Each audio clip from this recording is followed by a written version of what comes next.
Hi, my name's Brian. I'm an expert at getting stuck in the snow.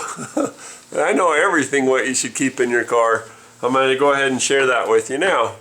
So there's 10 things I really like to keep in a car for the winter time especially because of the temperature difference, risk of hypothermia, and extended hours of nighttime. There's some certain things that you just really ought to have. One thing that a lot of people like to carry is these little emergency blankets, but a person of my stature and by personal experience and depending on this and having had hypothermia twice, forget it. It's not going to cut it. What I've gone to is these, it's the same thing as that, it's just more of it, and it's a mummy bag. It's kind of like a little pup tent that you can do. Is this a decent jacket? It's my wife's jacket. It's just shinier and looks better on camera, so I threw it in there. Besides, it's her car. But you can do a mummy bag, like a full-size one. It's really good. Say you're stuck in a snowbank and it's going to be a while. You can go days without food. I wouldn't recommend it. You get really stupid when you're me. You can't speak properly or do math or speak Spanish anymore. So what I like to do is have some protein bars. Why don't I just do this? I'm going to go down the list. I'm going to name everything and then I'll go through and just talk about them a little bit. So those 10 things are water in a blanket or a mummy bag. I list those together.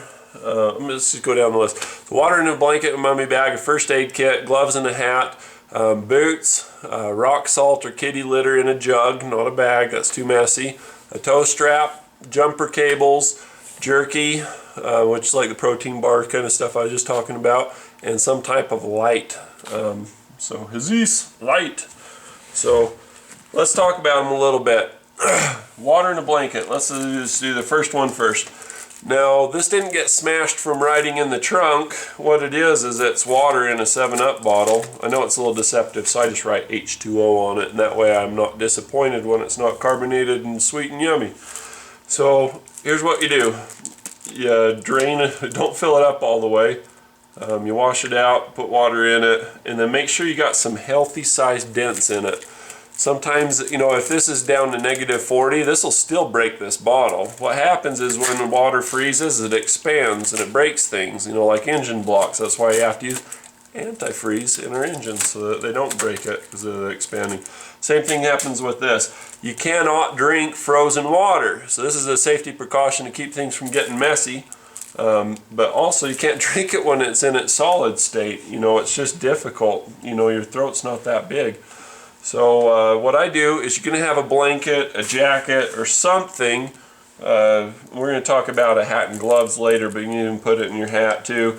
But wrap it up and then it's insulated, so no matter how cold your car gets when it's parked, if your water's in your blanket, now what if it did freeze and got your blanket all wet? That would be terrible. That's why we squish it too. So it's all about being prepared, and if it's not hard, you know, do it. Be prepared. So water in a blanket. It's almost as fun to say as pigs in a blanket, but doesn't taste near as good. But it is a lot lower in nitrates. It's more healthy for you. Alright, first aid kit. That's the next order of business. You can get these all over the place. I modify mine a little bit. I put a lot more band-aids in mine, and there's good reason for that. Seems like I'm always the field medic for our family campouts. Little nephews and nieces. They're always getting banged up, cut up, scraped up. And you always know because they get really loud and really excited and happy before the crying starts. You know, they get really hyper, crazy, reckless, and then I whip out my first aid kit, clean them up, get them going. This is good in the summertime, especially good in the wintertime. You can get burned in the winter. You can get sunburned, wind burned. You wouldn't think you would, but cold burns. So you got burned stuff in here. You got, I'll put a little thing of sunblock in there. You put some aloe, you know, just deck it out the way you want. First aid kit. Moving on. Gloves and a hat. Your car gets stuck, something happens, you wind up having to actually use the tow rope, and everything's wet and cold. So you got to make sure that you have some gloves to keep your hands warm. These are what I just keep in the car all the time. They're reflective, so that way somebody doesn't kill you with their car, you know, because they can't see, because they didn't scrape their windows, their windshield wipers suck, their washer fluid thing broke, so they got salt all. Yeah, we just try to do some reflective stuff and not get killed. And then as far as a hat, you can lose a lot of heat out your head. And so that's why the hat, I don't know where the hat went. It's in here somewhere. It's the same color as everything else. You don't see it. But it's important to have gloves and a hat because you lose a lot of function and ability to save your own hide if your hands don't work. You can't open things, you can't operate things, so that's a good thing to have. Moving right along, kitty litter. Look at this, in a bucket or like a little jug or something. So the interesting thing is if you're on ice and you don't have studs and you don't have chains, you're not going anywhere unless you have kitty litter. In which case, go ahead, proceed. You'll find that on a road, there'll be a little spot, a low spot where everybody peels out going up to the ski resort or going up to the cabin or whatever the case may be, where there's just certain parts of the road that are just slick as snot. I mean like a rocket sled on rails, you're just coming right back down backwards. And in order to get past that or out of that little low section of road, say you came down into it, now you're stuck, you can't get up, you can't get forward, that's where the kitty litter comes in. That dang stuff, that and rock salt are just amazing for getting you out of that pinch. So we do that. The next thing, we all know that person that wears shorts all through the winter and flip-flops. I'm talking to you now. And I know you've already got a lot of flack and you survive winter beautifully just on your own, and that's just fine and great. But you need these in your car. Maybe without all the mud and stuff. This is just a quick throw together thing. And I say my truck's super equipped with all kinds of heavy duty stuff, not only to save my own hide, but to save other people. But you need to have some boots or some good footwear, because sometimes you wind up hoofing it to the nearest town or whatever to get some help. So you got to have something to wear. Boots, do it. Plastic shovel. I've got this one. I just pulled this one out of my truck because I couldn't find my plastic ones. I think I sold it with one of my cars that I sold. I couldn't find it anywhere, so I'm going to have that on my shopping list. So it's good I did this video, so it's on my radar. A lot of cars don't have a lot of ground clearance. A lot of snow banks are really tall. Sometimes there's a snow plow coming right for you and you got to go for the bank or the blade. Go for the bank. The blade's not forgiving. It will mess you up. So sometimes the only way to get out is by a good old-fashioned shovel method. And you just dig out. So a telescopic plastic shovel is in order because it's not going to bang up your car. It's not going to get it all dirty like this. This is great for the bed of a truck, but get a little plastic shovel or a little army shovel that fits in a bag or something.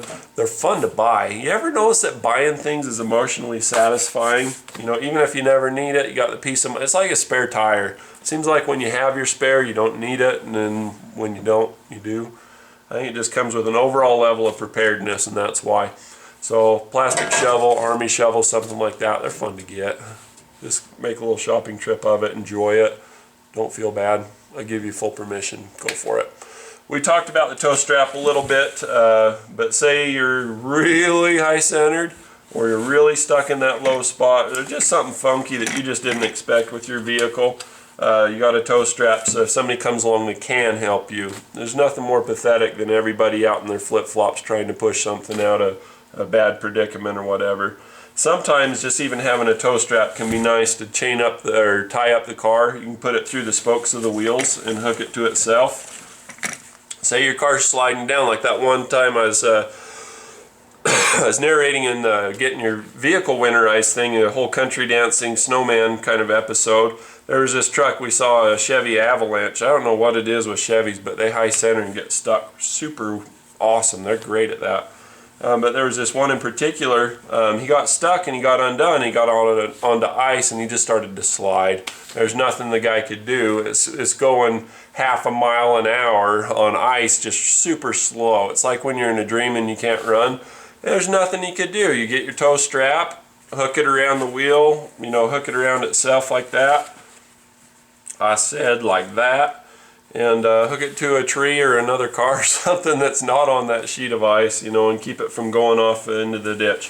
His went swimming, and it was really sad. You know, I was like, dang, I'm definitely putting a winch on my truck. So, and I did. So anyway, toe strap. Better to have one than to wish you did. Jumper cables, that's the next thing. Now, in that same video that I was just talking about, the one that's all about winterizing your car, I'll leave a link in the description. I'll just do a link right here. Here, link to that, and there's 10 items to winterizing your car. Talk about batteries and cold cranking amps. When it's cold, your battery doesn't have as much power and your motor has more demand. It's harder to turn the starter, and there's just not as much power available when your battery's cold. So you gotta have something with good cold cranking amps. So sometimes batteries go bad because of a cold snap. You're prepared, you tested it, everything's great, but you have more battery problems and need for these dang things in the wintertime than in any other time. So I have some jumper cables. These are awesome. I show up with these dang jumper cables. They're 10 years old, heavy gauge, you know, good strong springs in them and everything. I just bought them right the first time by getting good ones. And people have their little rinky-dink, you know, jumper cables that fit in your purse and, you know, snap, snap, snap, you know, come tell me because we already tried jumper cables, it's not that. I'm like, well, let's just try one more time. And that's kind of dumb because then I don't make as much money and get to use my fun towing stuff. But I throw these on there and then, you know, their car starts up and they're good to go. So good jumper cables are something that works when a lot of times other jumper cables don't. So bear that in mind. Next thing we're going to talk about is the protein bars. Okay, it's story time. Apparently I really like telling stories tonight, even though I can't put words together to narrate anything to save my life today. Protein's awesome. The Paiute Indians, I'm talking about the Kanosh tribe. They used to walk for like 80 miles to go get was it obsidian to make the arrowheads out of? There was a certain kind of, they'd go from, what was it, Fillmore, Utah, clear out to, it's like 80 miles away to Delta, what is now Delta, Utah, where that obsidian comes from. They really liked those arrowheads, but they really liked being in that spot where all the game was, the elk and the deer. So they would make this thing that was protein and fat and whatever, and it was really, it's like this ball, it's like this gobstopper of meat and fat and protein and stuff. And they'd go 80 miles on that little ball. I mean, they just go and go and go and go and go. There's something about protein that helps you to be able to think clearly, and it's like a dense food product that just really helps to get you through on something like that. So a little bit goes a long way. You know, you can go without food for a long time. Hey, there's that hat we couldn't find. So, isn't that just something? So anyway, protein bars, jerky, lasts a long time. Anything like that's just great. The last item, number 10 on our list. You know, if I was David Letterman, I'd do the top 10, whatever. Is light. Even with a magnet. Isn't that fun? So a light, something that's red, something that flashes, something that just works is good. Now here's the thing. Now you're like, I got flashers on my car, I got headlights or whatever. Sometimes you got to leave and go somewhere, so that's good. But also just a little flashing red light or even some safety glow flares are a really critical thing, because say your alternator belt breaks, they're not going to break. You know, why would a belt break when it's really cold and stiff in the wintertime? Doesn't make any sense. That's sarcasm, just so you caught that.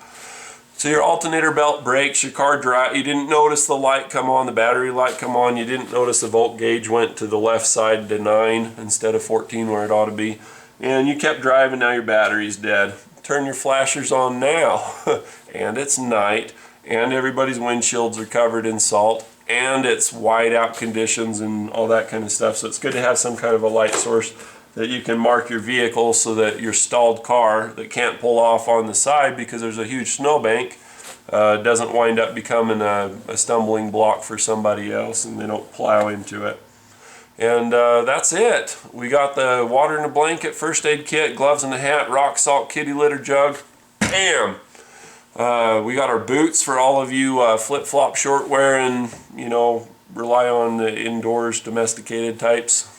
You guys are awesome. You're the fun people to hang out with, for crying out loud. I'm not going to knock you, but I am going to razz you. You know, it seems like those people are the fun people. Those are the kind of people I like to be surrounded by. So we got our boots for them. Bam! Just like that. We've got our plastic shovel or army shovel, toe strap, jumper cables, protein source so that we're not stupid, because when you get cold, you get stupid just because of the cold. Trust me, hypothermia twice. And if you're calorie bonked, if you don't eat enough, you do the same thing, and then you make bad decisions, and then you wind up being on the news, and that's it. Bet you don't do that again. Lastly, just light, something that'll flash that's red, like those little beacons on the back of a bicycle. I usually keep a couple of those because they're cheap. They're LED, they last a super long time on the battery life, and then just some personal light that you can you know, shine your way to get from A to B. So make sure the batteries are charged. LED ones are great for a lot of that. So anyway, I really appreciate you watching my video. I make these videos to help people out. They're kind of fun for me to do nowadays.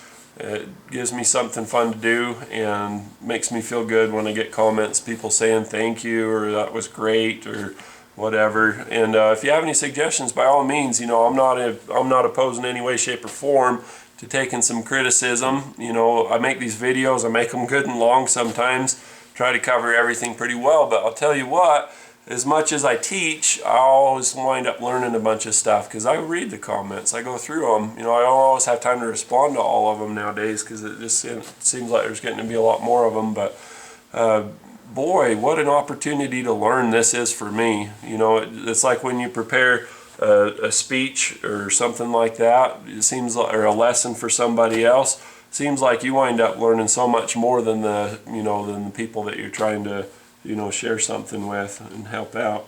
So I just really appreciate the comments and stuff that you guys give me, make me even smarter. You know, fortunately I'm able to keep my ego to a minimum. I was actually on the news yesterday for the same topic, and that's why I got all this together. I did all this preparation for it, and I think out of an hour of filming, I think they used like 15 or 20 seconds of stuff that we did. I used some visuals that I did and gave the credit to somebody else. So, but anyway, I have these visuals. I've been meaning to do this video for the longest time. They approached me. I'm like, I'm going to do that. That's just awesome. So, anyway, thanks for watching, because otherwise I'm just talking to a camera. So it's kind of fun to be part of a community, have it get some traction, help some people out, and maybe save some hides. You never know. That would be awesome. So it's where I get my feel good. I love getting stuff done. I love helping people out, and I'm just going to shut up now. Thanks for subscribing if you're already subscribed, and thanks for the thumbs up if you've done that. Appreciate you.